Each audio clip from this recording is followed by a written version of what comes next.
salutations, ladies and gentlemen. Welcome back to another very special episode of the Unfiltered, Uncensored, and Unapologetically Black podcast show, Speak to the Mic. Yes, of course, I am your illustrious host, Marlon Joseph. And ladies and gentlemen, you all know the drill on this show. We are here to impart education on the Black community, being provided to you by Black men and women of all professions. And we do it in the most unapologetically Black way we know how.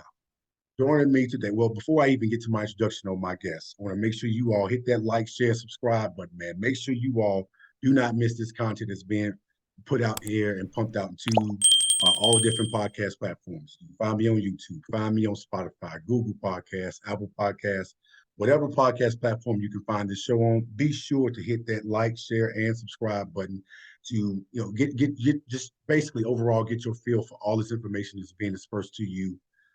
That's going primarily to the Black community, coming from the Black community, because we all know that information hits a lot different when it's coming from home. When it comes from people who look like us, we know exactly that how impactful that information is when it's being dispersed and delivered to us by people who look just like us from our backgrounds. Again, you don't want to miss this content.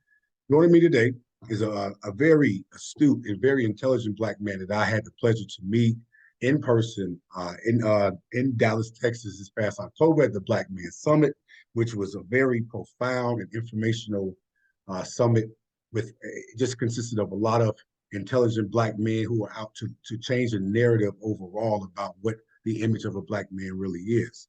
And primarily, he's here to talk to me about what it means and what it takes to be a Black business owner in today's economy, in today's society. My brother, Malik Chamblain, who is a business credit coach who helps entrepreneurs basically grow their business, as well as he is the owner of his own ULeverage Capital company, which he basically helps a lot of Black people be able to have passive income and be able to be independent in their own right, making their own money and becoming their own bosses. Malik, I really appreciate you for taking the time to be with me and talk about this, man, because we've seen a huge spike in just Black ownership specifically when it comes to people diving into that thought, that dream they may have had of becoming an entrepreneur of some sort, especially within the last 3 years. So again, man, I really appreciate you for taking the time to talk to me about this, man, because this is definitely your area, which is why I wanted to touch on this with you about this, because I thought you have a lot of information that could be dispersed to us. Yeah, no, first off, Marlon, thank you so much for just having me on the show. I think one thing that we noticed was that during the pandemic, a lot of people, right, like that, our lives stopped, and we got a chance to really reflect. Yeah. And whether you were an entrepreneur before that or being an entrepreneur during the pandemic and made that quarantine pivot, right? Yep. I would say this is the best time to really get in, but it's also the most dangerous, right? We're in the middle of a recession, but at the same time, right, when there's blood in the streets, it's also time to eat. Facts. That's right. A lot of millionaires and billionaires and a lot of people get this is where you get the most businesses started. Yep. So I'm really excited to add value in any way that I can and the knowledge that I do have.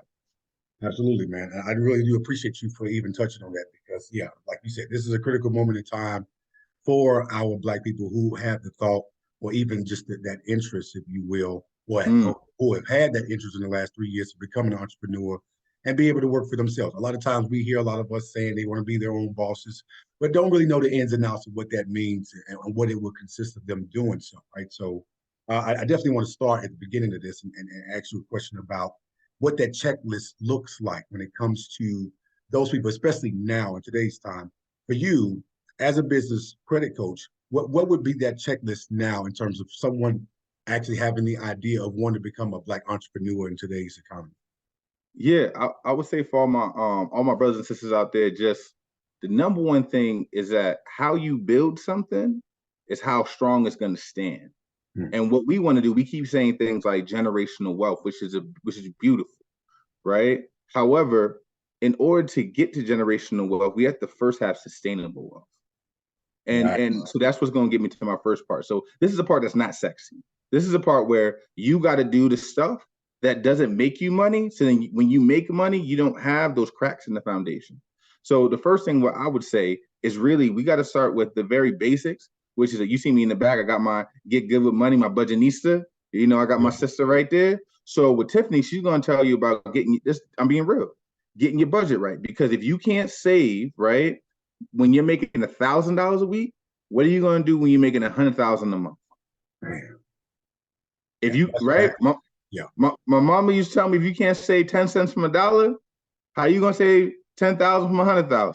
It make a lot of sense right there, man. Yeah. So the first thing I want you to do is, right, and I got this from, grabbing from Dave Ramsey, right? It's from a language standpoint, is make a zero-sum budget, right? That is automatically going to allow you to look at every dollar that you have, and then you start to tell every dollar where to go. So you're going to know where you need to either start a side hustle so you can make a little bit more cash, so you can at least get to a place where you're profit first, right? You're paying yourself first. That's number one. So we're there, right? We're getting our budgeting correct. Now you have also an idea when you're going to pay things off. I want you to take every bill you have, any debt that you have. I want you to put a year and a month next to it. So you know exactly when you're going to pay it off.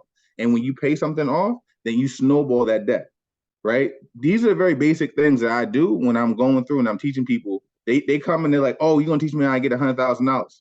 I am. But we're going to start off first with these things. Then I want you to go ahead, right? We talk about being an entrepreneur, right? I want you to take your whole week. Our week, we have 168 hours in a week, right? It's called your life portfolio. I want you to write down for 1 week, everything you do hour by hour. The foundation should be your sleeping, right? If it's not, then you have bigger problems. But it should be your sleeping, right? Because we should sleep more than anything that we do. Then I want you to look at your time. So we got to see how you're spending your time, because that's going to be very important when you're going into entrepreneurship. Can you dictate your time? Can you be the most successful entrepreneurs that are millionaires, right? Look at their time, not even by hour, but by 15-minute segments. Yeah. So I want you to start having your schedule together. So now we're going to schedule our time out. So we're going to look at it, then we'll start scheduling our time so that we're more efficient. Because you're going to see, did I scroll on TikTok for 2 hours today? Did I catch 4 hours of Netflix? Yeah. Right? The TV watching me? How do I spend my nights? How do I spend my mornings? Right? How do I start my mornings? Right? All those things, they're going to come very important, because when you leave that 9 to 5, you go into a 24/7. Yep. But it's the way that we then get into higher level stuff, right? Higher leverage stuff that allow us to buy our time back. But I just want to stay there. Then the second thing is, what books are you reading and have read? So the E-Myth, Rich Dad, Poor Dad. We got books like Mastery by Robert Greene. Yeah. We got there's. So I need you getting in and starting to get to understanding of this basic entrepreneur mindset. So those are like the very basic things I need you to do. Before I want to just jump in. Let's take our time with it. Yeah. Then the next thing I think what we're talking about is that now you're sitting there, you're like, you know what, I got a skill set that I'm great at. So one could be, have you identified what you're great at, right? What's your skill set is, what bit, because sometimes it doesn't have to be your passion either. Like, is there, like, when you do a SWOT analysis, right? And when I mean SWOT, I mean, you're looking at the strengths, weaknesses, opportunities, and threats in an industry. Yeah. That's going to be your very, very basic business plan. Yeah. So people are going to tell you the right one, but like a business plan is important for, like, I'm gonna keep it real, for like older people. At the end of the day, things are so fluid right now. I really just want to know, have you done your market research? Yeah. Right? Where's the money coming from? Is it sustainable? Right? Where is the foundation of what do I need to have? So for me, like, one of my businesses is a trucking business. So so with that, it's going to take, right? I had to know it's going to take maybe 4 to 6 months to get off the ground, because I got to get my authority. I got to go ahead and sign all this paperwork, my BOC3. I got to go get my MC 150s. I got to go to DMV and get my plates, and that takes a while. So you have to plan for that. Absolutely. And then making sure that, right, like, you have those things covered, but also knowing, like, who am I going to hire to do the work? And it might be me at first, but then I have to create a plan for how I'm going to then be able to go from the technician in the business to the manager of a business to the actual entrepreneur where the business is running itself. Yeah. So we're looking at that. And the only way we can do that is by establishing systems that we leverage. probably the cheapest way that we first start off is really through automation. There's so much automation going on right now, whether you're talking, just really about like CRMs and being able to get back to customers, or you're as high tech right now as the chat GPT, and using that for a lot of your copy and a lot of your writing, and that assisting you as well, right? That assistive technology. But then you had to create systems so you can leverage time for people. Because you got to think, any job that we have, we're sacrificing freedom for security. Yeah. Right. We're giving our time for payment. And when you're a business owner, an entrepreneur, you got to think of what systems do I have, and what key performance indicators are going to tell me the systems are working, or that they're advancing, or that the systems are working right, or that they need help with. Yeah. So those are a couple of things, like when you're just starting up, and then how am I getting funded? Which is where, a lot of times I come in, because how do businesses actually get funded?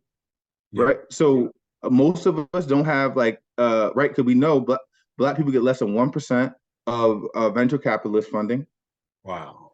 So most times we don't get angel investors, right? Things of that nature. So what happens is usually us personally financing something from a life insurance policy, from our savings, our life savings account, maybe a grant if we can find something, or the state feels like it can get us there, our personal credit a lot, or business credit. And that's where I really come in, helping businesses understand how to leverage, right? That's why the company's called ULeverage Capital, how to leverage business credit, and especially Black people to understand, right? The idea that we can, one, especially with real estate, there are some programs out there that will pay us due to being in our current state that we can leverage in order to create more income. And then there are also ways that we can take capital to buy income. Wow, that's interesting. And you know what? You said something that definitely hit a nerve when it comes to just the overall financial literacy aspect of this thing, right? So the financial disadvantages that we have is, to your point, we only get minus or negative 1% of finances for our business owners, right? Which is very unfortunate. A lot of times we're having to dive into our own personal accounts, personal savings, check-ins, whatever. But recently we've been seeing a lot of people actually taking their 9-to-5 money in large, right, to help fund their entrepreneurship or just the overall business ventures that they're trying to delve into. And so a lot of times with the disadvantages of not being able to apply for business loans, that seems to be the only result, or the last result, if you will, that we unfortunately have to be succumbed to more times than not. So, can you touch on, though, from a business loan perspective, like what are the nuances to being eligible for that business loan, though? Perfect. So the term that we like to use is called fundability. What's the fundability of your business? Yeah. So what we do, at least at ULeverage Capital, is that we look at people and we look at their businesses. And this is something that we provide, actually, me and my team, that we provide to people when they call us. So just to plug it out there, at ULeverageCapital.com, you can sign up for a free assessment of your business and its fundability. So we provide that for Black businesses specifically. But when you look at the idea of getting into your fundability principles, is understanding, is having the knowledge, right? It's not the knowledge, right? The knowledge isn't told, it's sold. And sometimes it's sold in rooms that we're not in, right? Or it's told in rooms that we're not in, right? So let's keep it a stack. Let's lay it out on the table. We here, right? We here to add value. So number one, when you're thinking about a business name, the first thing that I do, right? So, and the reason why I think I'm okay to talk about these things is that I have 12 LLCs, 6 that are active. And with those 6 that are active, right, I have businesses. I've been able to scale 6 businesses to 6 figures. So with that, I'm actually looking to do some mergers and selling of 2 of the businesses right now. So where I'm coming from is having built, not buy businesses. So from a building standpoint, thinking about a name, I want you to do this number one thing, right? I had a sea moss company out here that I was working with, and we talked about their name, And I'm like, did you look up the trademark on your name? And they did, and someone had their name. They had all this marketing, all this material. They had bottles. They didn't look up the trademark. Wow. Number one, Google your name. That's it. Right? Absolutely, because there's money in your name.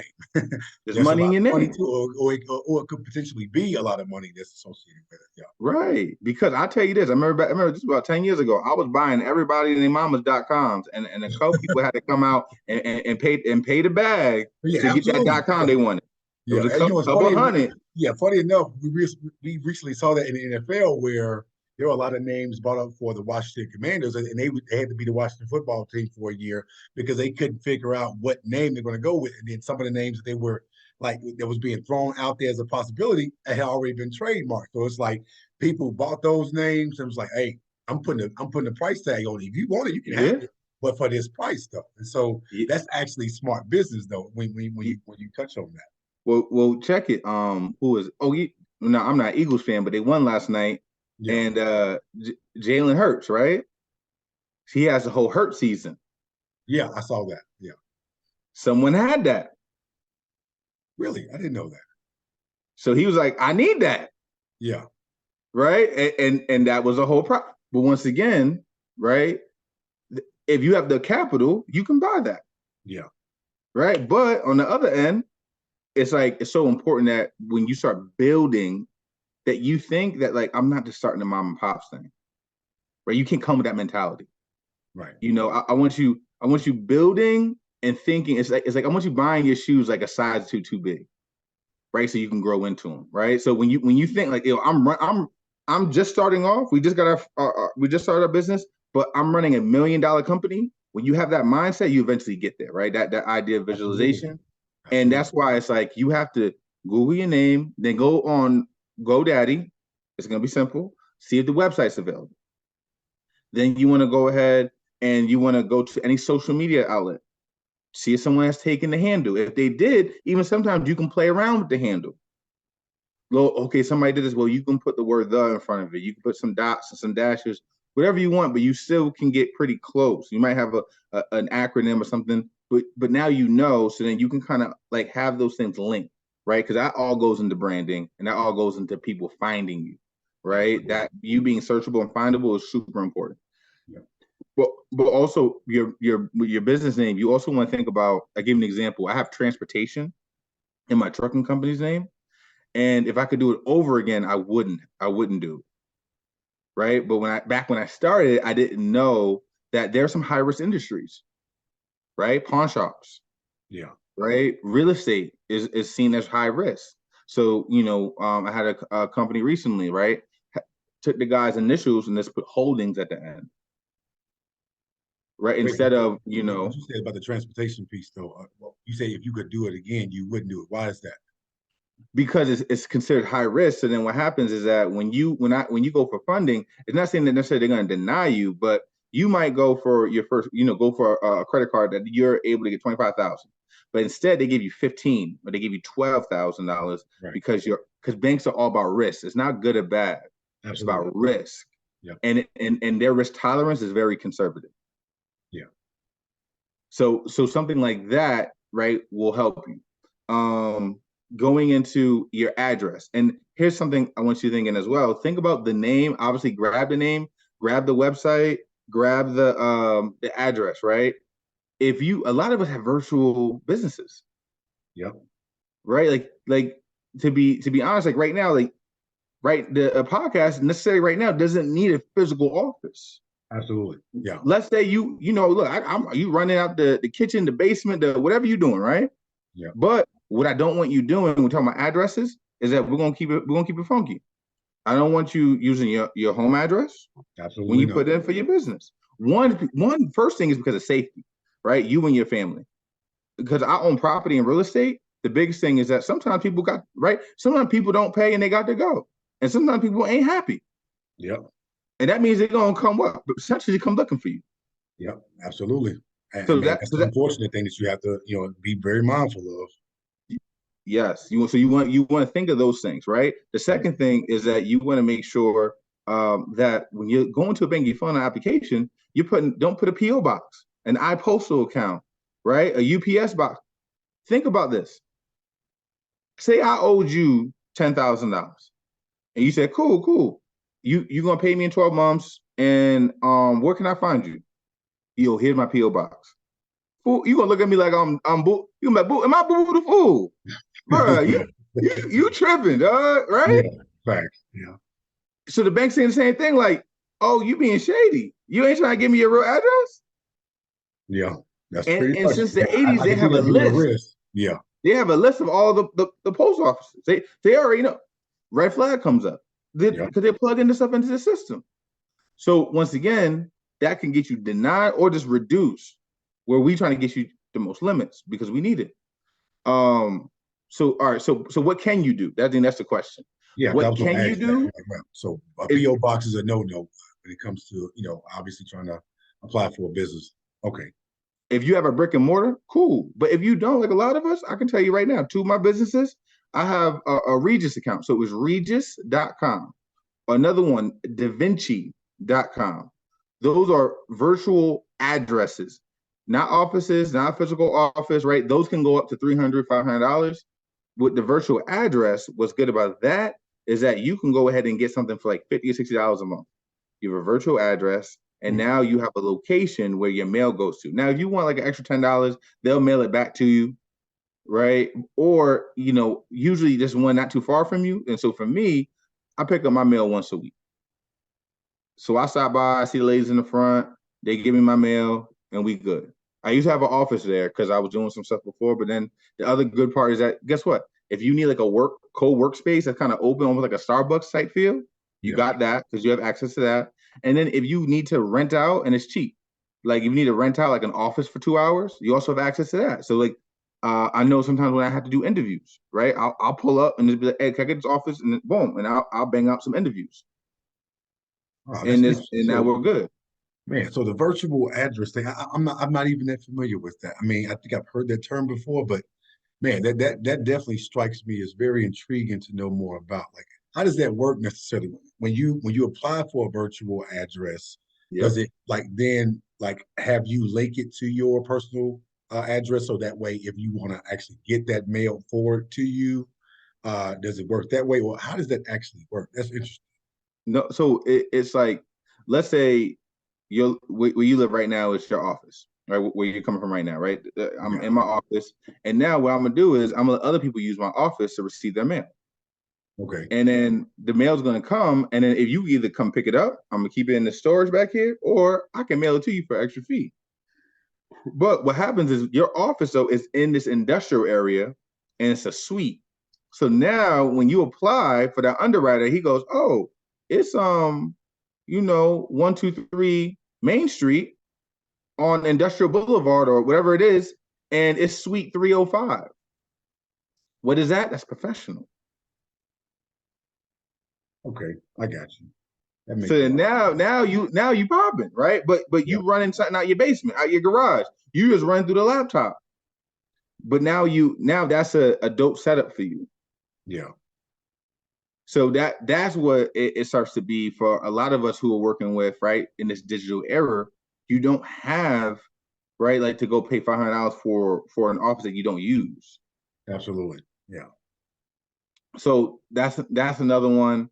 Then we really get into, right, like and I think I was talking about this before, is making sure you have a professional website. It's very simple, right? Yeah. It has a description of your business. It has a way to contact you, just really like plug in. Plus, it allows you to grab some data from people. And then you also have a professional email address. I link those together because I like going to GoDaddy, right? GoDaddy is like my go-to. I go to GoDaddy, and right now they actually have a web developer for you. And with that web developer, what happens? You pay about $70 up front, and I think it's like $2 a month, and it gives you everything you need. Like it gives you pictures, it gives you even some basic write-up stuff Yeah. around your industry and the theme of your business. So you're like, and then you have a professional app. Then so now you have the website, and that's all done. It's $70 with the email address. Now the email address, you want to make sure you just do it the right way, which is I typically go with info@mybusinessname.com. Or you can go like your name at business name, right? That congruency between what you put on the Secretary of State what you put here is very important. Okay, yeah, because I actually have a Speak to the Mic podcast at Gmail email address for my podcast specifically. So yeah, that was one of the first things that I started doing that. But I want to kind of backtrack real quick. I would say this. Okay, go ahead. Don't do the Gmail Yahoo when you're talking about lending. Gotcha. The Gmail Yahoo are good because you get the Google Drive, you get access to some of the C-suites, the sweet stuff. Yeah. But what you want to do is you want to show them, I'm not giving you a free email. Gotcha. Right? That I also give to Nike. Right? I'm giving you like, this is my professional email that, you can find me here. And then with info works well because sometimes it might, in the beginning, it might not just be you, right? You might, when you hire your first VA, and you start adding on things. Yeah. So does that work along, like incongruent with you getting that website created too? So obviously with the developer that GoDaddy provides you, that they allow you to also create an email from that website as well, right? Right. So they're linked. Okay. Which is dope. And then it's like, all right, this is your business. This is what you do. But it's always reminding people, info at, right? Because that's what Walmart got. Yep, absolutely. Right. And then you need to make sure when you talk about your phone number, I get it. You have a cell phone, or you can add an AT&T line, and I hear it all. I've done over 400 consultations since August. I can promise you, right? I've heard it. No, don't do it. Yeah. You can, but you're talking about risk. The lowest risk for banks is that when you have a toll-free number, 877 and 888 and 800 number, right? When you have an 800 number, I typically go with that. It works well because now you have something that it looks like a professional phone number. I usually go with a voice over IP, and that helps, right? Because now you also can have access later on when you talk about maybe potentially recording, or you can make phone calls from your laptop, or you have a lot more control of what you do there, but you can connect it right to your cell phone. Okay. However, so obviously being able to establish an 800 number will also be provided to you on GoDaddy. And this is on GoDaddy.com as well? No. So I will go to Ring Central. Ring Central, okay. Yep. And then so that's the one I like to work with. Okay. So Ring Central is good because when you add somebody, so an example, it might go, right, press 1 to work with Lisa, press 2 to work with, James. And then it rings to you, but it sounds more professional, give you a little waiting music. Now you got a whole vibe versus you calling up someone's cell phone, especially at the bank calling. So they're looking at that and going, hey, look, that's lower risk. Now let's go ahead and add that into the equation, because it all goes into, right, your equation, right? Your internal bank rating also goes into how they look at you. If you have, everything else, I think we talked before about business licenses, but really at that point, right, obviously you have to go into Secretary of State and do your thing, but making sure you have, and I was looking at it here again, your name pick, right, and looked at your address, right, the professional address, professional email, professional website, having those before you actually go to the Secretary of State. Gotcha. Because based on where you live, those I's dotted and T's crossed first. Absolutely. Because then you have to go back and change it, and that costs, like, see, I live in Connecticut. In Connecticut, it costs $120 every time you have to change it. Oh wow! Every time. Yeah, listen. So I'll give you an example. Get that money one way or the other. So I mean, yeah. I had to change an E to an A on a document. It cost me $120. Change is $120. It cost me $120. Wow. It's amazing. Right? So you want to make sure every I literally is dotted and every T is literally crossed. That's it. Yeah. Wow. So that's interesting too to know that, because I want to backtrack really quick about something that you said that was just stuck with me when you said it.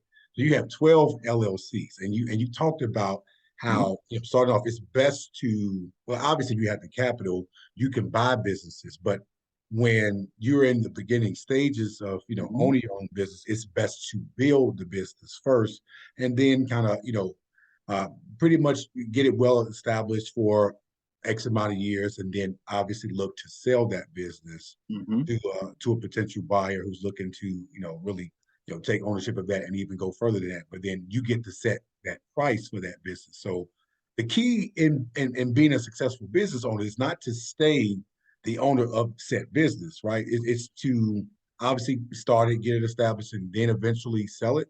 Because a lot of times in the Black community, we oftentimes take so much pride in ownership, and we always pushing that narrative about ownership. This is my own it, this, that, and the third. But there are still a lot of incentives or a lot of perks to selling a business that you indeed own, because and rightfully so, right? Because you can obviously look for a wealthy Black person and sell it to. So it's still that Black dollar is still being moved to another Black hand. But when it comes to being able to say, I'm 100% owner of this, I remember something that, and I tend to not ever use quotes from like Black celebrities, because obviously they're wealthy, they're already off. But Jay-Z said something in regards to this. He was like, well, listen, 50% ownership of an actual Fortune 500 company, and I'm paraphrasing, it's much more successful. You get more benefits than 100% of nothing, basically. So you can own 100% of your own business, but how much of that business is really successful and booming versus having part ownership of an already well-oiled, well-driven, established business that's already been making money even before you took part in owning a partial credit of that business. So wouldn't that make more sense, though, to first build your company and then obviously have it established for a couple of years and then eventually selling it? Or what is the expiration date of owning and keeping that business? I hear you. I would say, well, you hit a couple things there. Well, one, to the Jay-Z line, one of my favorite things to say is that, do you want all of a grape or half of a watermelon? Man, right. So when you think about real. that, That's but real. that helps me with partnerships, and then also thinking about businesses to elevate. So this whole thing is about higher leverage. When you're when I'm born in Brooklyn, right? So I remember Mr. Brown having a spot down the street on Elder and Bushwick that was he had a corner store. See, but Mr. Brown was always there at the corner store, so he didn't have a business. He was self-employed. So when you're self-employed and you're doing it, and I'm cashing you out, maybe have a little bit of help, but like I'm carrying the stuff in, I'm sweeping the floors, I'm closing up, I'm opening. You're self-employed and you have this idea of like the business is me. Yep. So when I said earlier about when you elevate and you're like, you know what, during that process of having to create those SOPs and having to delegate and give responsibility, you start to understand and see from a more bird's eye view, because you can't work in and on the business. Right. So you start to look at it from a different place, and you start saying to yourself, everybody, like you're a walking entity. So you start thinking of it from a bigger standpoint of, once again, generational wealth. How much leverage do I have in this? Is this scalable? Right. So now if you're getting into like software, if you're getting into something that's right now, getting into intellectual property, those things are very scalable. So you know what? I see why people stay in those. However, there are things that are not. And kind of like thinking about a lot of people, for us, when you buy your first house, especially when you might go buy what people might call a starter home. And you might have a starter business that you build. And then you're going to sell that business, so you have enough equity to get in with a bigger company, to get in with some friends that you made now, because you have a different leverage, a different understanding. You have very tacit knowledge in how to build a business. So now you have something no one can take from you. Now you're like, okay, well, I can start here and move it to the next level, because now I have this capital I'm coming in with. And I might be having something where I'm bringing in some partners, because it's also very important to know where your strengths are. Right? What type of entrepreneur are you? So for me, like I'm very much a CEO, right? Very much big thinker. And I do great with operators, people who are day-to-day operations, like think it through to the nuts. That's that's the person I love to partner with. That's how I run my other businesses, is that I partner with people. So I think what's really important is like this idea that we're learning the importance of leverage. So with, like I say, other people's money, whether it's literally like, right, the customers that come in, or it's the credit that you get from banks, it's how do I leverage other people's money? And I think that's extremely important. Absolutely. So with that, I think with starting a business is how am I like when I'm leveraging my business, I'm looking at what I should do next. I'm really got to ask a question around who do I want to bring with me? Right? Because the one good thing about having a business is that very expensive question to ask. It is, but you get to ask of who you get to hire. Yep, Because absolutely. sometimes it's a succession plan. Yep. Hey, look, I got a good thing going here, right? So, right, I got a young brother right now who's helping me with the trucking business. And it's like, look, I'm going to prepare you to take over. So then I can take my time and do this. And then I'm going to give you some equity so you can, some stickiness so you stick around. Yeah. And now we can still, but you see how breaking pieces off and being able to be like, I don't need it all. Yeah. Because I have the income coming from multiple streams. Yeah. And then I can I can reinvest. But I think something that I wanted to give and I could give the people here is like how did you originally start with the idea of sometimes even just cash flow? Is I found a skill set I had in speaking and I really leveraged that. Yeah. And I be, back in like 2012, everybody was a motivational speaker, but I took whatever I had, saved it, and I can tell you I wasn't making much, but this is the thing. I think I was making $40,000 at the time. And I found out that the government will give you money to buy property because they want you to pay taxes. So I bought my first property, but it's not the fact that I bought my first property, it's like what I did with it. So I bought my first property for $98,000. The minute I moved in that weekend, it was a Friday. I closed on, I moved in that weekend. On Monday, I moved in my cousin, I moved in my brother, I moved in one of my best friends, and had all of them pay me $600 a month to live there. And we split utilities. Then I moved in my fiance at the time, and now, who's my wife now, and I said, look, what we're going to do is we're going to take this money that they got, we're going to save that, and me and you are going to put $500. I don't care how we figure it out. We're going to put $500 a month away every time we get. $500 every time we get paid, so $1,000 a month. I read a book called The Automatic Millionaire, so I automatically took it out of my account, so I never actually saw it, so it made me hustle. Yeah. So with that, in 2 years we were able to stack like $60,000, and then we were able to have my principal, insurance, taxes, and interest was only $640 to live there. Wow. And they were paying me $1,800.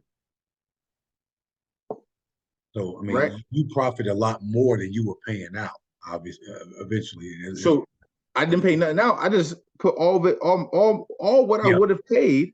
Yeah. So I took the one thing that's what when we look at our bills, the one thing you pay the most in is housing. Yep, absolutely. I took that and made it zero. And then, but what I gave up privacy. But what's privacy? Right? What need do I have of it? Temporarily, right? So there's a bigger picture to this. So you can compromise. It's going to be compromisable situations that you're going to have to be forced to be put in order to understand what the bigger picture is later on, and know it's a time frame for it. So I mean, but we want to build generational wealth, but we can't do it without sacrifice. Absolutely, you have to sacrifice. Absolutely. So no, maybe you can't Instagram it for 10 years, for 5 years, for 3 years, whatever it is. You got to dig in and be about the delayed gratification, because I can tell you is then I had to trick my wife, because we kicked everybody out, right? And then we probably by ourselves for like 6 months. And then I was like, hey, look, I'm about to buy this 2-family. We're going to move in there. Yeah. So I had to talk her into that. Then we left that and got another one. And then we left that. And then I got the house that she wanted, but I bought a brand new house that was built it was built 6 months prior. I got it on a short sale with $100,000 of equity in it. And I didn't have to put any money up because we bought 4 properties, all with FHAs. Sorry, 3 with FHAs and 1 with a mass housing loan. Okay. Because we were working the system. And what I mean is this. The banks, when you talk about FHA, is the only time somebody will give you they will pay 96.5% of a loan and tell you only have to put down 3.5% in order to get that property. Absolutely. Yeah, my wife and I went through that same thing with our first house. Yes. And then we stayed in that house for maybe 3.5, almost 4 years. And we sold the house. As soon as I saw what the market was for houses in our neighborhood, like it was a house 2 doors down from us that was being foreclosed on. But it had I think 2 additional rooms in the house. But I mean, the person that was living there owned the house at the time. They apparently the couple divorced, and the guy left the house with the wife, and she didn't take care of it, so it got foreclosed on. I saw the price of that house, and I told my wife, and she would even tell you to this day. I said this. I said, "You see how much they getting for that damn house? Oh no, we're getting remotely close to that amount. We end up coming out of that situation making $60,000 more than what we initially paid for that house, and we're in a bigger house now. And obviously, I was willing, and talking to my realtor about it. And I love her to death. She educated us so much on the misconceptions about real estate and just overall home ownership, and to a point where she convinced me to sacrifice the first home, because I was like, okay, I want my first home to have everything in it. I was like, that's not realistic, especially given that we don't come from money. So I was like, you know what? I'll bite the bullet. This is a new house that was just built maybe 5-6 months ago. We were the first owners of this house. And we obviously did some renovation to the house that added more value to the house. And then being able to take that money and apply it to the bigger house that we're living in now. I got a man cave now. I'm able to just really relax whenever I want to. We got much more space and room for when family and friends come to visit, things like that. So that alone taught me so much about home ownership, the equity that we had gained. And looking at, I get notifications about how much more in equity my house has gained. I'm just like, yeah, what we paid for this house. And looking at this house, we had the guy who sold us this house, he had 13 offers on this house. You know what he did?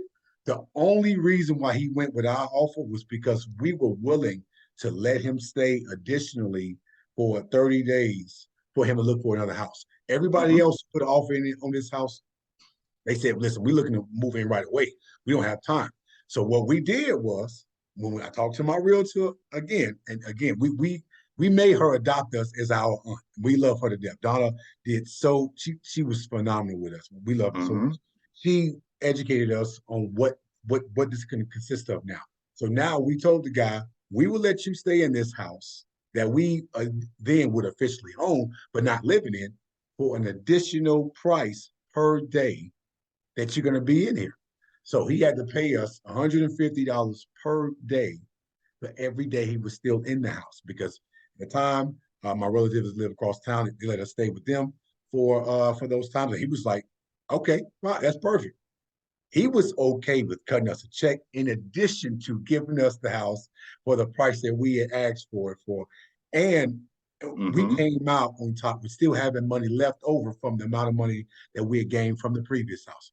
I was like, man, that experience alone blew my mind, Malik. I can't tell you how much. I'm always telling people, like, listen, home ownership is for us, man. This is something that we have to get more involved in, because, again, the equity, the ability to live into a house comfortably that we want to ultimately possibly leave down or pass down to our children, or even have them be able to stay in it, or even sell it themselves too. This is how you sustain or even start that generational wealth that we're always preaching about and talking about. But from your standpoint, because this actually transitions to my other question, when it comes to applying for business loans, how much of your personal financial standings does the bank look at when it comes to your credit score, your ability to pay on time, pay in full, your other bills, just your overall personal financial standing? How much of a factor does that play when being eligible for a business loan from these banks? Well, one of the things that you got to think about is, we talked about the foundations of your business, right? Yeah. Then I want you to think about your business credit profile. So having your Duns and Bradstreet, right? Go to dnb.com. You get it. It's free. Making sure you have your EIN, your employer identification number. So those are two really big ones, because you can't have business credit without a DNB. So you have to have that. So I would say, from a personal standpoint, is too many businesses don't have, because a lot of times you're going to look at business revenue when you're looking at the business itself. Yeah. But let me go with this. You want to ask yourself, how healthy is my business? So if you have a business that's not healthy, it's probably because they focus primarily on the business owner's credit score. Mm-hmm. They focus primarily on the business owner's personal, right, assets. And when that's happening, then the business is not healthy itself because it cannot stand alone. Okay, so So when you say healthy, by that you mean what?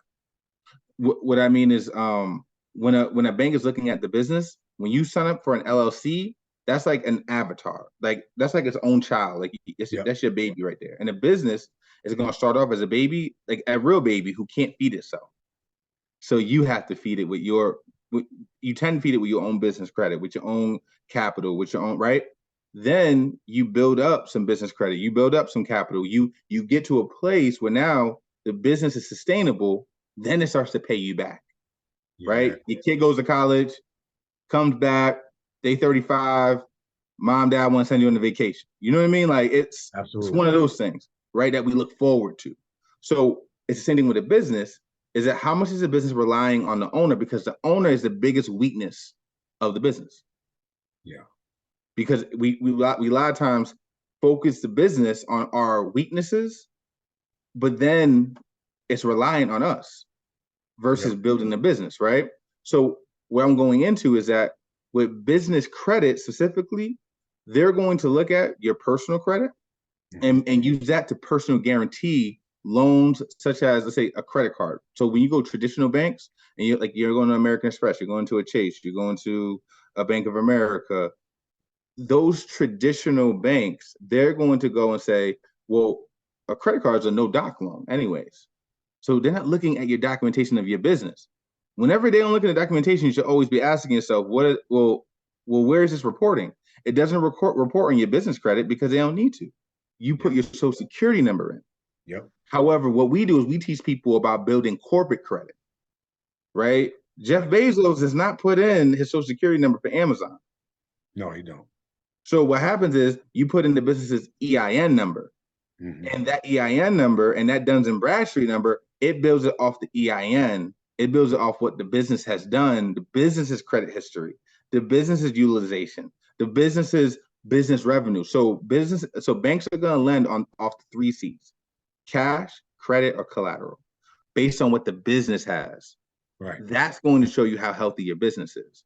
Does your business make at least $10,000 a month? Do you have a business bank account? Look, I'm gonna tell you, I love my people. I do. But when we meet and I'm like, hey, bro, you cash apping it still. Or Zelle, they ain't checking Zelle. Fam, that means nothing to me, bro, because you can't get the lending you need. No, I'm working with barbers, or I'm working with, right, people like to work with cash, right? I feel you. But if it's not in the bank, it didn't happen. Yep. And the problem is you keep trying to hide money from Uncle Sam, trying to play cat and mouse, when we could just meet and talk about your deductibles as a business owner. So this goes to having your team.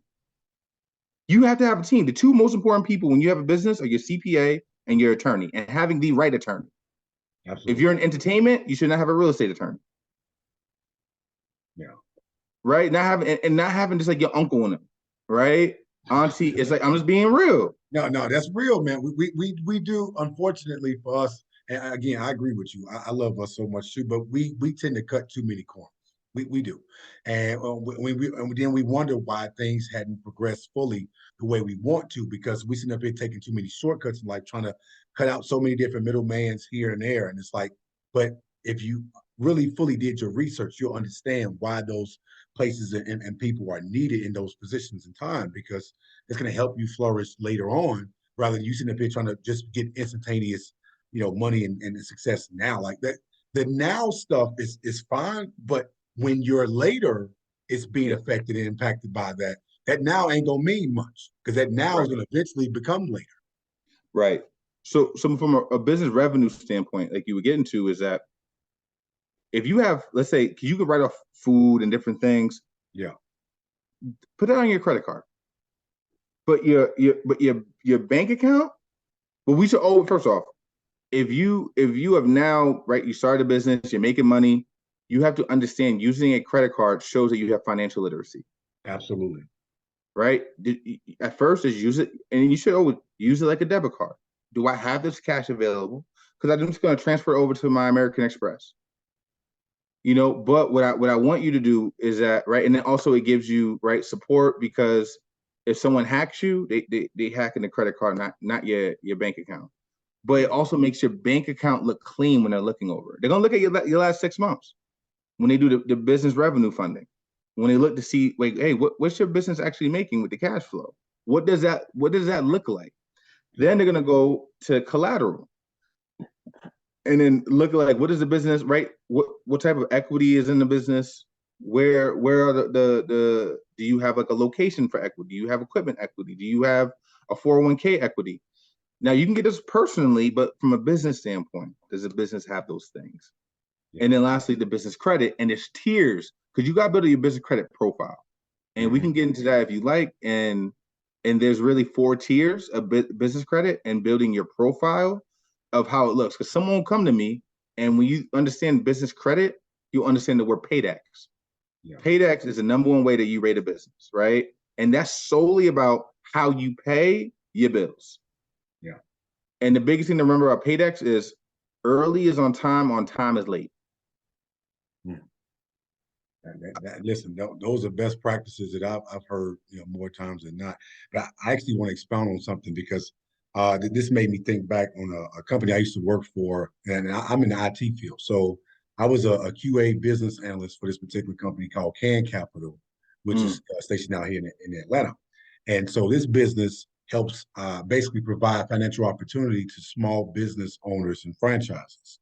And part of my duties on the team at this company was to create daily, weekly, monthly, and even annual reports for our CEOs, CFOs, and things of that nature, to be able to look at the numbers of how many applicants, how many loans are we giving out per week, per day, per year, per month type thing. And so one thing that I had to do was I had to hard code my SQL query, and using SQL, having to write this code to basically break down the amount of money a person is eligible for is based on their business credit and based on the annual revenues they make, right? So if a company is between 700 and 800 business credit score, and they make let's say 150, or let's say maybe 250 to $300,000 a year, this is what they're eligible for. This is the amount of money that they can actually get from us loan-wise, right? So, and it just trickled down with each and every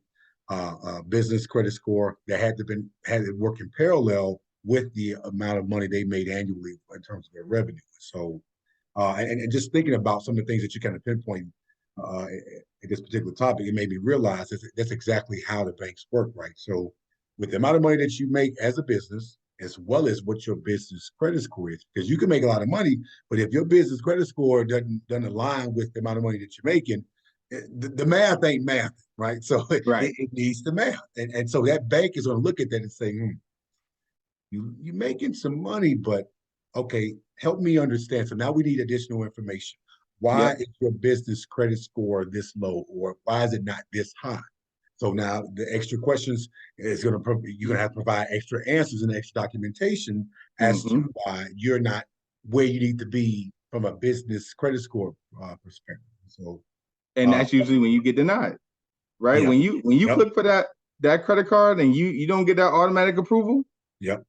And they say we're gonna get back to you in 7 to 10 business days. Yep, that's exactly what we should tell people. And you know what time it is? People would come back and ask for less money that they would obviously be eligible for, because it's like, okay, we initially asked for 150,000 and you didn't want to give us that. So let's see, can we get 100,000? And then sometimes due to those exceptions, right? We definitely did have exceptions to the rules in terms of, the amount of times that we've worked with this particular company. So this company has been coming to us and been, getting loans from us and paying us back. Then that actually works in their favor, because that speaks to the financial standings that you have with us as a company, to say, okay, you're a reliable person we can loan money to, because it's shown in the past. And so that's that relationship banking. Absolutely. Yeah. So and I want to understand that, though. How how important is relationships when it comes to these business loans, or just that business mindset in general, being in those rooms? Because I oftentimes heard this statement being said that sometimes relationships will put you in rooms that money just can't, right? So how does that work from a business ownership standpoint? Well, I would say specifically for me, I believe in the law of reciprocity. One of my favorite books is The Go Giver. And when you're plugging in and connecting people, those things start to happen. So I've been able to meet with a lot of local banks and credit unions and be able to like talk because they're people that run the system. Yeah. Right. But the thing is that most people are trying to game the system versus understand the system. Like it's kind of like our taxes, right? We're too busy trying to run from taxes versus understanding it. The taxes is actually like a light in the dark spot telling you where you can and can't go. Yeah. So with the relationship banks, especially for small businesses and startups, remember your startup, if you're between 0 and 4 years, your small business, if you make less than $20,000 a year, $20 million a year, right? So when we're thinking about something like that, when you get out there, a lot of times the traditional banks ain't messing with you. And if they are, they might give you a credit card, maybe, and that's if you have really good personal credit. Now that's always important, right? Having over a 700, 720, having some, positive accounts, having some strength to your credit profile. And when you have that, you're going to these banks, a lot of times you have to go to these. I start with the local credit unions. So Google the credit union in your neighborhood. A lot of times you don't even know. You like, I think I've seen one. I've seen Charter Oak Credit Union, and there's like 8 other ones, right? Google those. And my quick tip for you is, right, if you're trying to get $50,000 in funding and you got something good and you're like, don't try to get it from one spot. Do your homework. Understand when you go, you talk to them, you're interviewing. Okay, cool. So great. Where do you guys pull from? From my credit score. Oh, right. I know that like up here, key banks gonna pull from Equifax. Yeah. I know when I go to the other one, right, that they're gonna go from TransUnion. And I know this one's gonna do Experian. And you can take one Saturday, or you can go, but you can at one time, you can go into each bank, open you up a bank account with that bank, right? That opens a relationship. Speak to people, right? And then you can ask for a business credit card. That will give you funding. Based on where you're at, they're going to give you 7,500, they're going to give you 10,000, 15,000, upwards of, look, Key Bank right now will give you upwards of 50,000 right now. Wow. So you do that with the credit unions. Yeah. And then guess what? It's one inquiry altogether. But you see how you do the homework, right, to make sure that happens. Now, if you get 3 spots that are $15,000 each, that's $45,000. Okay, I see what you're saying now. So don't try to like aim so high at one particular place, but kind of like break it down or break it up within like 2 or 3 different separate business loans from 3 different places. Correct. Different financial institutions. Okay. Because when we help you build up the corporate side, because you might need the money now. So that's my fast, like if you're trying to get 50, that's my fast, like get you 50 now. Yeah. But once we build up the corporate side, we get you the starter vendors, we get you the retail vendors, the fleet accounts, and then we go ahead and start getting get you the cash cards without having the personal guarantee. The retail, fleet, and starters are going to give you about 80% of everything you need. So when you went and said, I need $100,000, I hear this all the time. I need 100,000. Okay. Why is that always the number, right? Right. I get it.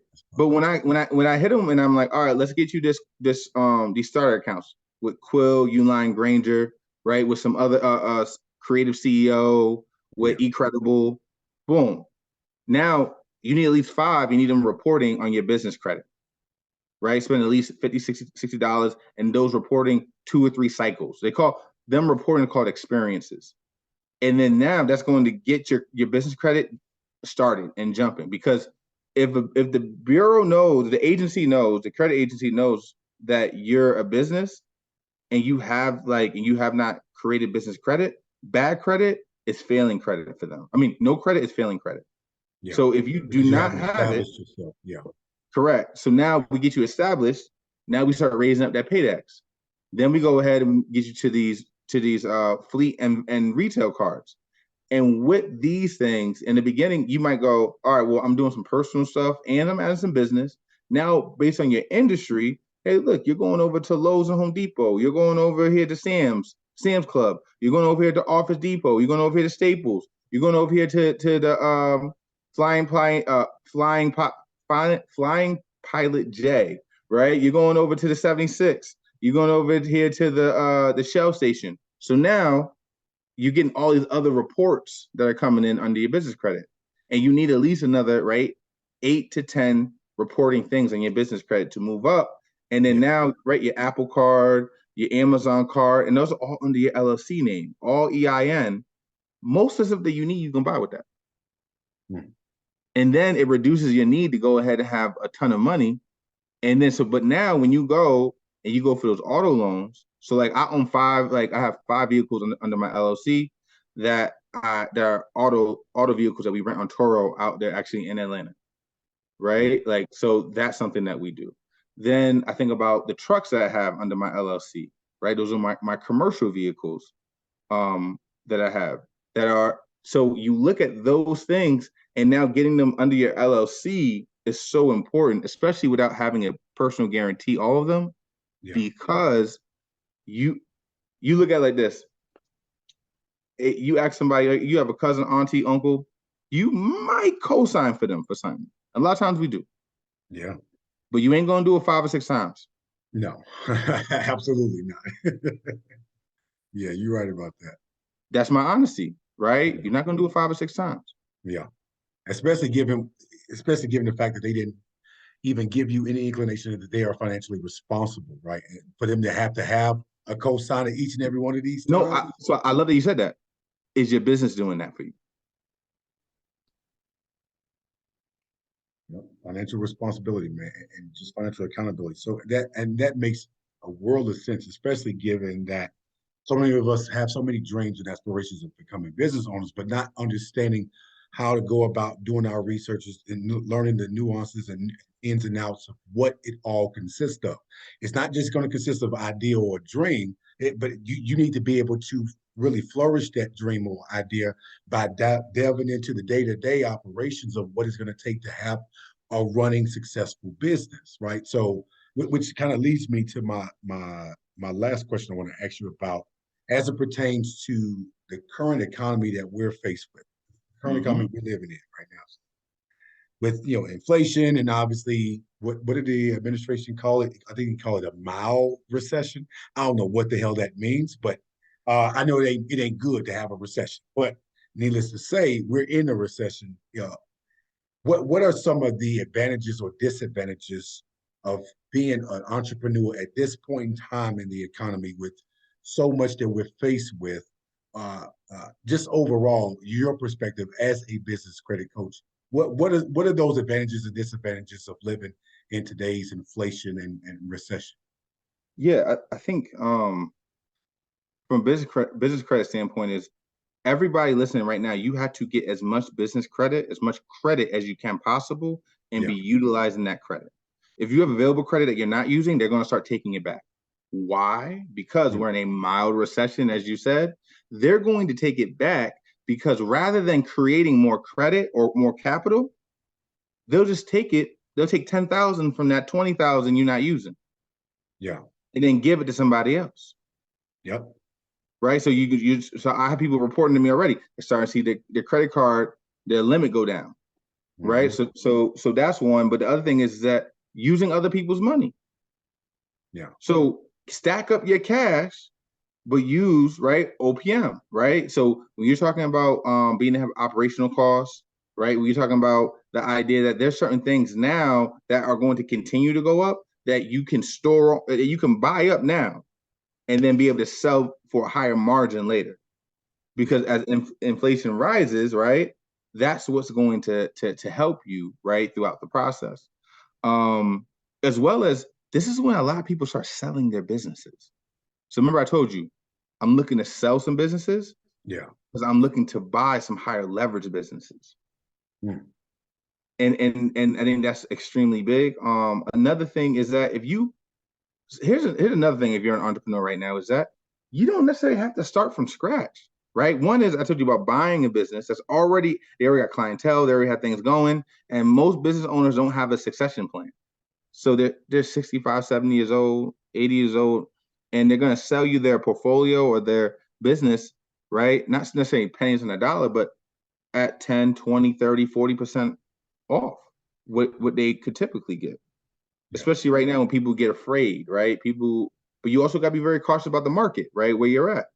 So like this quarter right now is really, it's pretty difficult in trucking. But if you know how to hustle, you know how to move in a lean market, then you still make money. You don't make as much, right? But you still make money. But it's nerve-wracking because sometimes to get lean means sometimes you got to cut the fat and be more efficient and not have as much for employees. Yeah. And that can be difficult. Definitely still at a critical point in time right now, which is, and they're saying obviously that the trajectory of what the economy looks like today is gonna actually start to balance out in the springtime. I don't know how for certain that is, especially given that Congress just recently had issues with the budget and trying to dwindle the amount of money that they're going to actually have and basically they're basically shortening the amount of loans because I think you kind of touched on that a little bit with how the government is starting to dwindle the amount that they are giving people or allowing people to have access to versus what they once had access to, right? So that credit card limit is not going to look the same as it once did. And we talking about large chunks. We're not talking about little small increments here. They're taking larger chunks of money away from people, even if you are in financial great standing, right? So if you have a great credit score, you obviously pay on time and pay in full. That amount is still starting to dwindle because the country is at an all-time high deficit. I mean, when you look at the amount of money we owe, I'm like, who the hell do we owe this amount of money to? They have Decepticons? Like, yeah, we owe another planet this amount of money? Like, this is ridiculous. But again, it's understanding what the market is and how to best maneuver your way through this critical point in time and take advantage of all the opportunities and incentives that are available to you, though. I think you're right, and I think for me at least, there were a lot of people who jumped into business during the pandemic, who bought homes during the pandemic, and thought they could ride the wave of all this inflationary money coming into the market. Yeah. And what you're seeing is a lot of those things are failing, and I think it's very important to just know. And I'm gonna be honest, a lot of people on the other end of 08 who aren't talking made a ton of money on the other end of it. Absolutely. Right? Yeah. You hear about the crash and everybody and then I lost and there were some people who ate up. So all I'm going to tell you is, right, I'm going to pray for those who are going through it, but if it's on the market, it's fair game.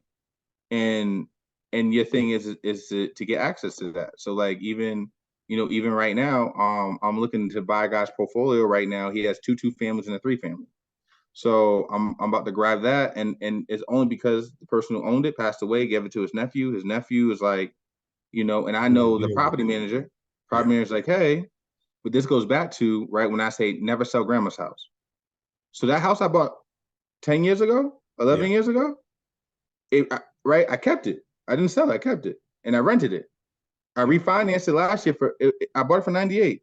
I owe 70 on it. I refinanced it. It was 200,000. It came in as an ARV. Now, most people would sell the house. You don't sell the house. Why? Because why would I sell a cow that creates milk?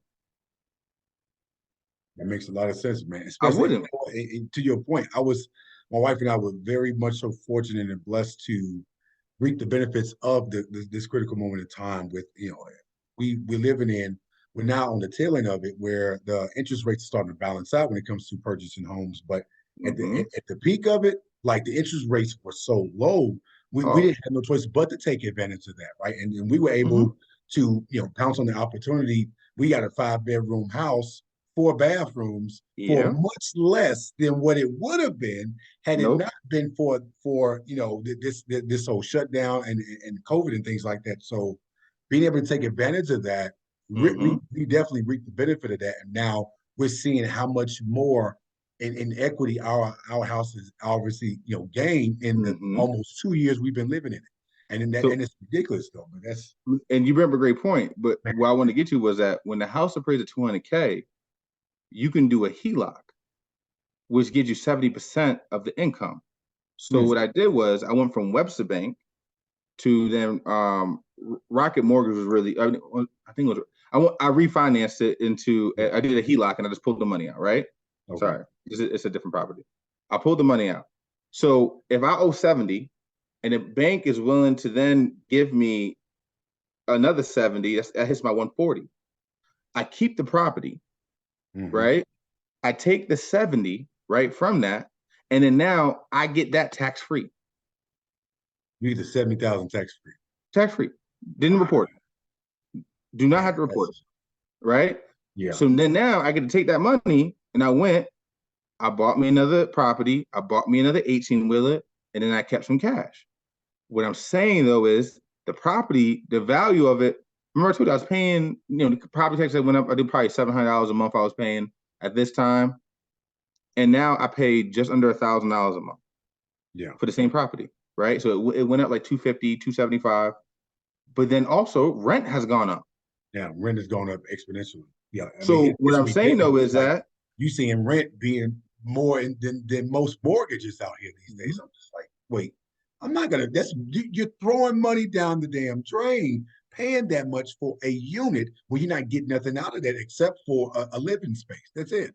Correct. So for me, it works out because my mortgage went up $250. Yeah.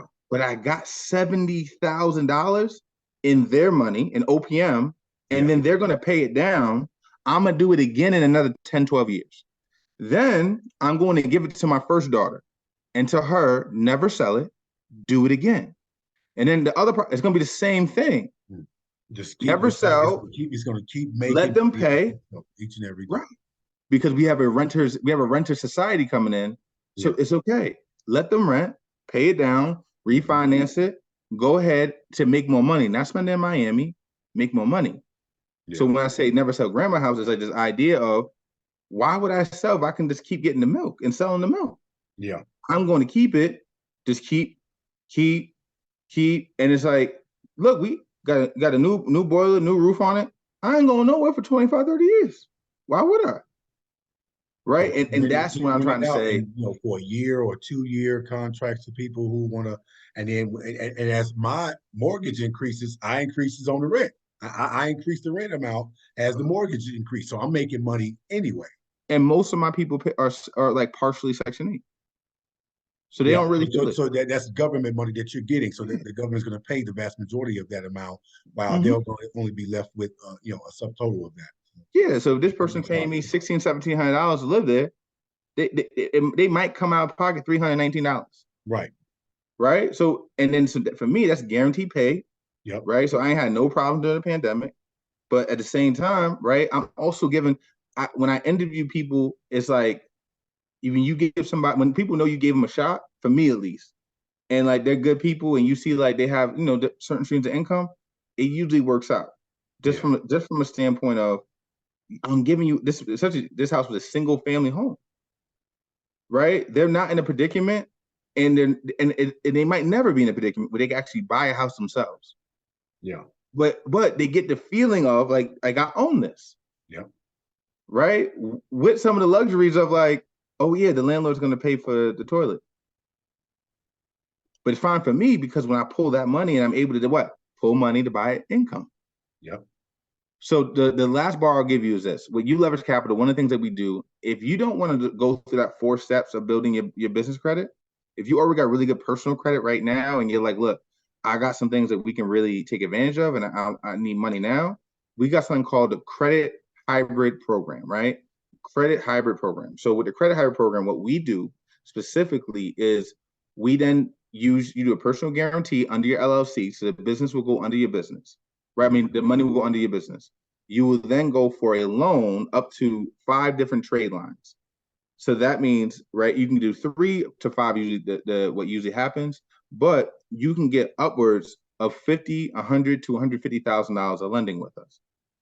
Our thing is that the way that we kind of flip it, that makes it different, is that with this money, we're able then to allow that money to be cash for you to then go ahead and invest.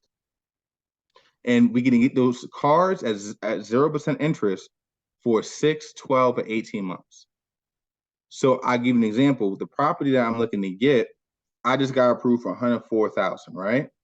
I'm taking that money as liquid, right? And I'm going to then apply that to buy the 3 properties for my 20% down.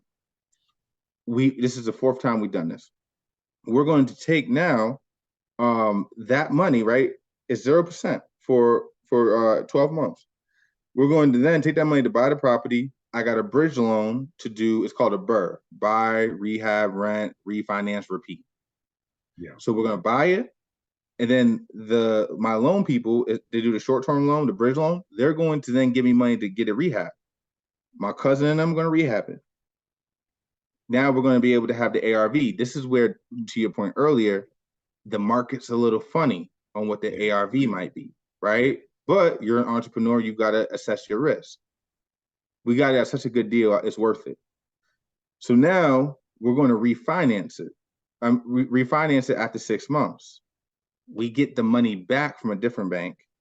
I pay off the bridge loan and I pay off the lines of credit that I got with a credit line hybrid program. And what do I have? I have a property that I put $0 into. And in 6 months, because my inquiry isn't attached to something on my personal side, I got a company that then removes it. And then I can do it again. Wow. Well, brother, listen, man, I'm walking away from this episode myself very much so empowered and just blown away by how informative this was for me personally, because my wife and I actually on the brink of actually, purchasing our first investment property, a rental property that we actually going to have. So, and I actually had a friend of mine by the name of Lisa Phillips. She actually was on the show. She is a investment property coach guru, and she was able to talk about a lot of the advantages that we have in the current market in terms of being able to spot those current homes that are available in our cities and states that we can take advantage of purchasing, renting out, and she did talk a little bit about how not to ever rent out a property for less than a year. Right? That contract needs to be 12 months or more, because those short-term contracts don't always work out in the best way. And then also looking it's unfortunate for us as Black people is that some of these houses that are available to us in our own neighborhoods, with public, with Section 8 and just being able to take advantage of public housing, the market is going to still always be available to us to do that, because we're going to get a lump sum of that money from the government. That's guaranteed money, like you said, all the time. So that last little bit of money that's left for the tenants remaining to pay, that's going to, obviously, depending on whatever their current situation is, that may be a hit or it may be a miss. But oftentimes, the money that you're really going to bank on is the government paying you the money that they obviously have been in agreement with you in regards to that. So and I'm actually going to have on the show again pretty soon to talk a little bit more about just the advantages today as it pertains to being able to take advantage of the investment properties and the interest rates. Because now we're starting to see the interest rates start to level up now. It was once, at like 3.5%, 4%. Now it's going back to the 6.5%, 7% Yep. to even things out now, because now we're making progress out of this inflation, supply chain, recession stuff, but we're still in it, right? We're not as deep in it as we once were, maybe 2.5, 3 years ago, but we're still in it nonetheless. And so we got to have to weigh things out.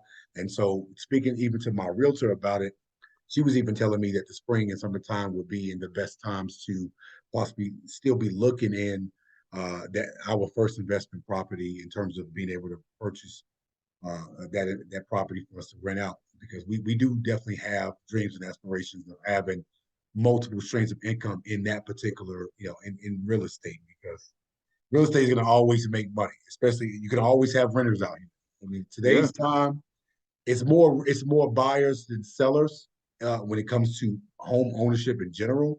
But with the ones who are actually selling their houses, some of them have kind of took the houses off the market and said, you know what, it'll be in my best interest to just rent this house out now. Now we're seeing some of those sellers who are actually renting their properties out and making money off that. And some of them are probably going to stay in that line of business because it's blossoming for them, like you said. So I definitely see us a lot of money in that, and I don't want to keep missing out on that kind of money. So No, that I think definitely does help. you hit it on the head, and just so that everybody knows, like you can, there's so many like city, state, and federal loans that you have for options that will pay a down payment, or that will make your down payment closing costs a second mortgage that you have. So I would say not only the starter home was, if I could do it differently, I would have started with a multi. Yeah. Right.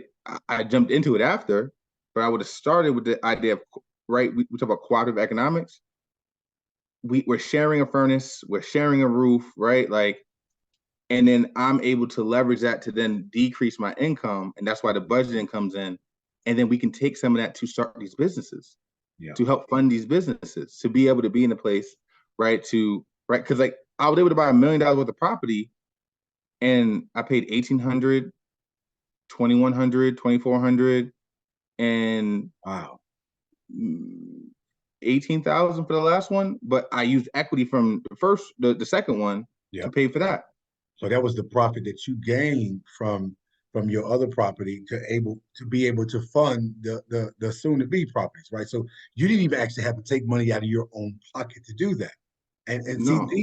this is the type of information that has to be dispersed among us because we oftentimes get discouraged by these types of opportunities, thinking that we're going to have to, it's going to require us to take money out of our own pockets to do these types of things. No, you need to be educated in these spaces to know exactly how to spend other people's money wisely and responsibly, though, above all else. So that is profound, man. And again, Malik, thank you so much for being on the show, man, because this has been very informative. I want to know, brother, how can people reach out to you who have business loan inquiries or just inquiring about how to become a entrepreneur in today's market? How can people reach you? Yeah, so the best site to reach me on, my website is ULeverage Capital. And at ULeverage Capital, what we have is when you go on the first site, actually what you'll get is a free downloadable 4-step guide to building your business credit. So sometimes when I'm explaining stuff, I give you a lot. Yeah. But what we do is we break it down into chunks because we don't have like a time limit, right?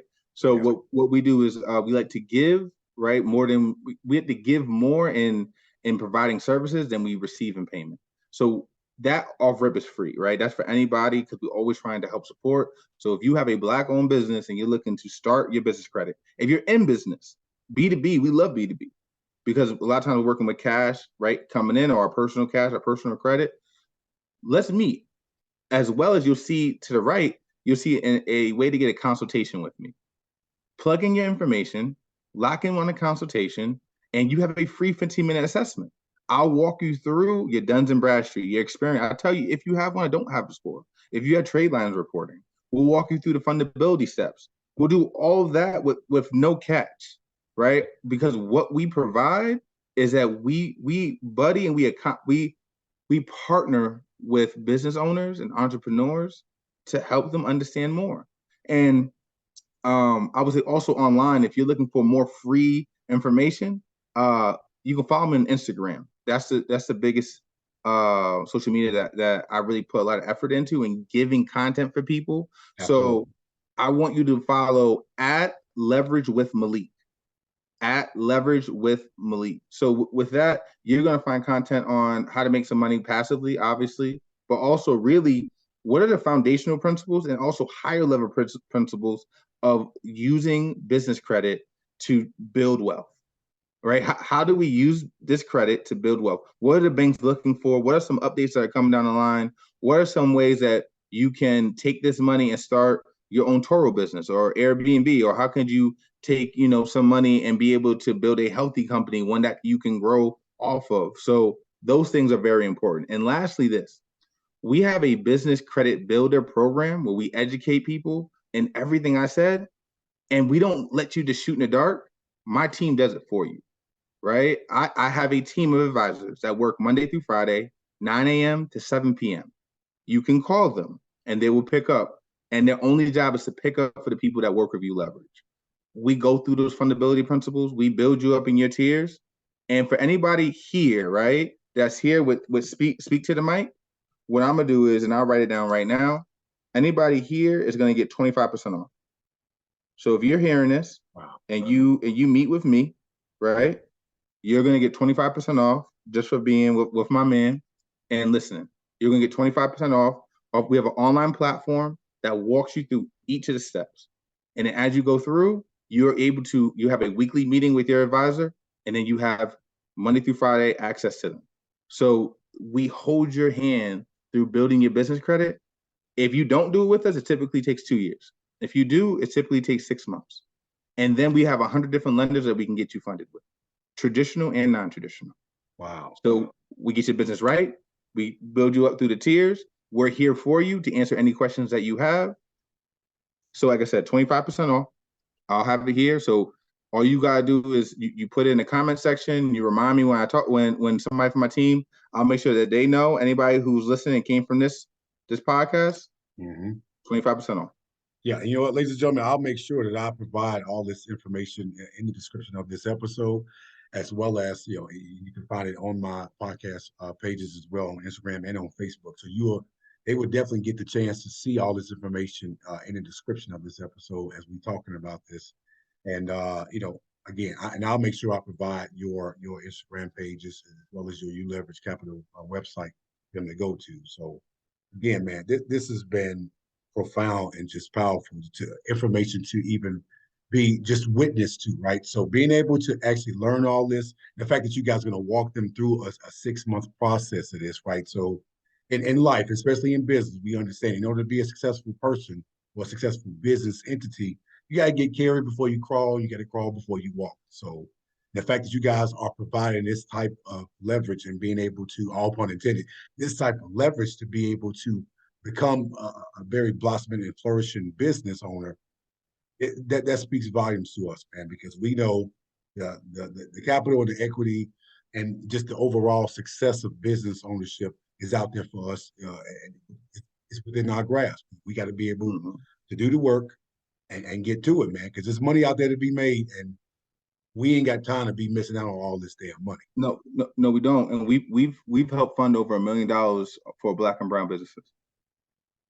That is amazing, man. So, right, like obviously bigger banks do bigger things, but we can put our name on that. So if that is specific to what we do, right? Working with the Black Business Expos, the headcos, the economic development, right? That's what we do, and I think it's easier just to know right. I could just name off a bunch of the businesses that we worked with that from pest control companies, right? Yeah. Helping a brother get that started. And sometimes it's about the mentorship that goes along with it, right? Like there's certain questions that you like, and we're able to add some value to that. Yep, absolutely. This is a Black business owner, ladies and gentlemen, helping educate and enlighten other Black business owners. Like this, you can't ask for nothing more than that, right? Because this is where it's supposed to start. We're being able to impart education and knowledge in very particular spaces and entities in life. It's going to help us flourish and be successful in our own right.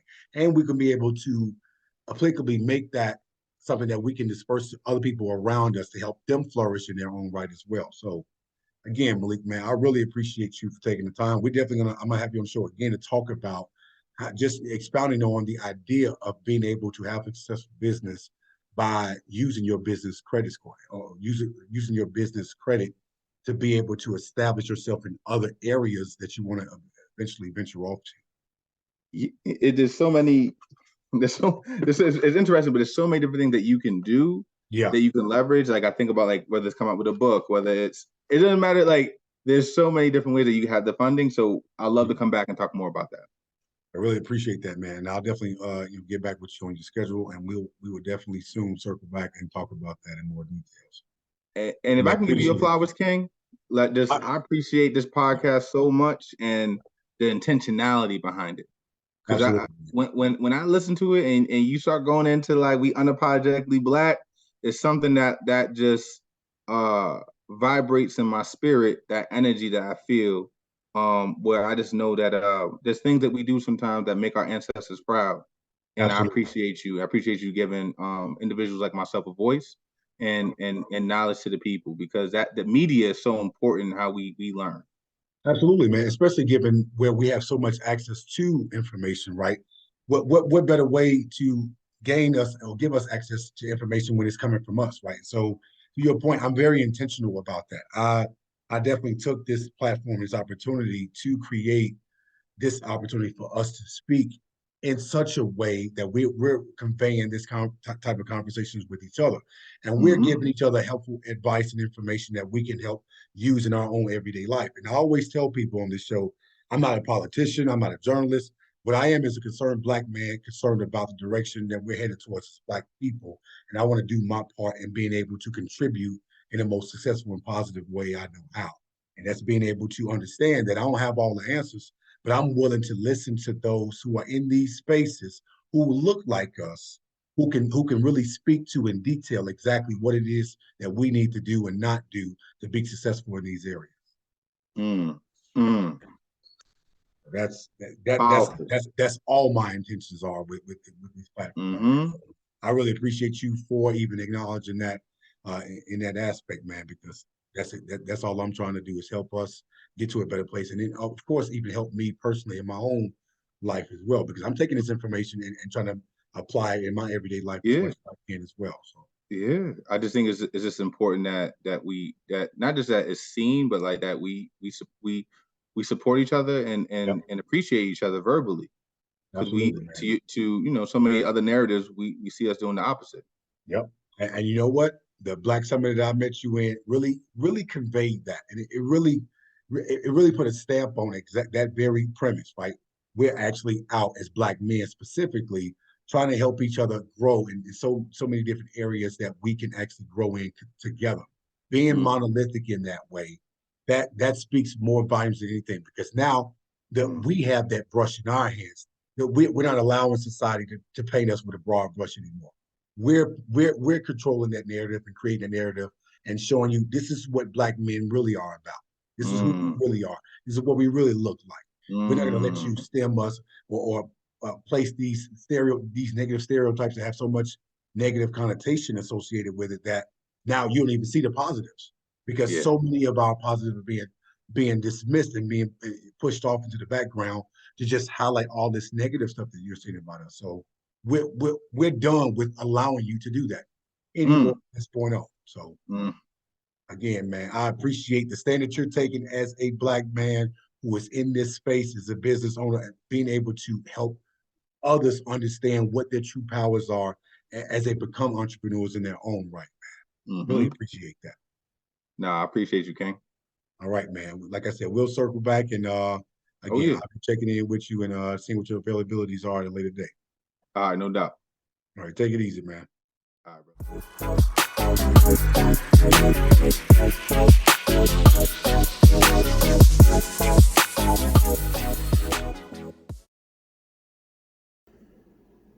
If you like what you've heard from this week's episode and would like to hear more from previous episodes, be sure to like, share, comment, and subscribe to my YouTube channel below.